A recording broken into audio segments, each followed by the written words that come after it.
Hello there, it's me. I am super sorry for the quality of this video.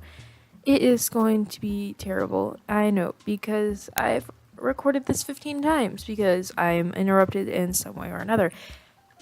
So, the microphone I'm using is literally just a part of my earbuds, so it's gonna sound like air is blowing into your face, like at all times, because I have to breathe to, live. So, please bear with me as I tell you about same face syndrome. Thank you. Sorry if you can hear my cat at the door. She is right there. So, again, yes, sorry for the audio quality. I have to breathe, blah, blah, blah. So, same face syndrome. I had an audio recording saved for this, but I didn't like it, so I'm just gonna make a new one. Same face syndrome, first of all, is when you draw your characters the same way over and over again. Like, you draw them with the same eyes, the same tail, the same body shape, all of that. And you don't really change them up. A few examples of this are mine, like these drawings here. These drawings were made a little over a month ago or so. They're all from different time spans. And all of these characters pretty much look the same. There's nothing much different about them. If you took the hair away and everything, you could probably not tell the difference.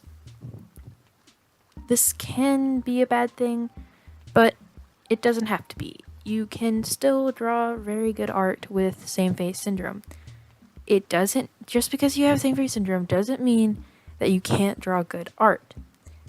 So, I wanted to show you guys, or share with you guys, a few tips to, get over it if you want to. You don't have to. You can still stick with same face syndrome if you want. So here are some new examples of my art, especially the one I'm drawing in the background now, of characters that I've made, and they all kind of look different, don't they? So if you would like to know how to do this, here are these are some tips, okay? The first tip is to mimic other people that have accomplished not having same face syndrome. I don't know how to say that. These people do not have same face syndrome. They draw all of their characters differently. They do everything kind of different.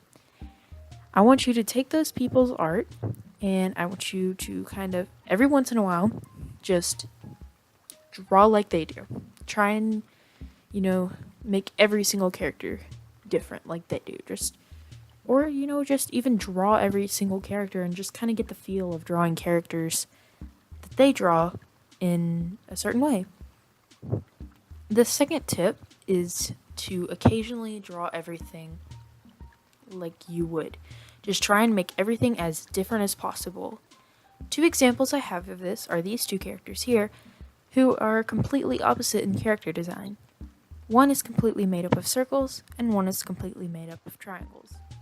I think that this was a big leap for me to getting over same face syndrome, because I tried to draw them differently. I just kind of went in there and tried to make them both different. Like, I didn't have to set a rule like circle ears here. I just kind of made them different. I was like triangle, triangle, triangle for this one, and circle, circle, circle for that one. I just kind of kept it going. So it was a nice way to ease into different face syndrome. I don't know how else to put that.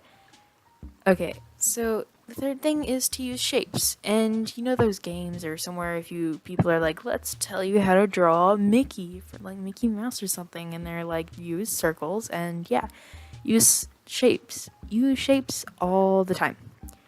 If I'm drawing Yanagi, which is the pink-haired child, the character as I explained before, he's the circle character.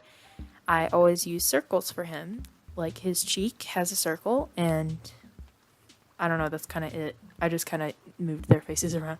And for Sengoku, the red-haired one, or the pointy one, I just drew triangles. I drew an upside-down triangle for his cheek.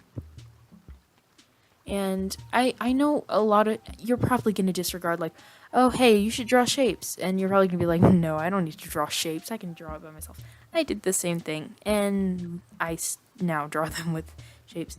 The character in the background, I don't know what part of the video or speed paint you're at, but when I'm drawing the legs, I use a heart shape for them because I don't know, it's kind of what I was going for, and it made it look better anyway. So yeah. And that's basically all I had to say. Thank you for listening to all of this, and bye.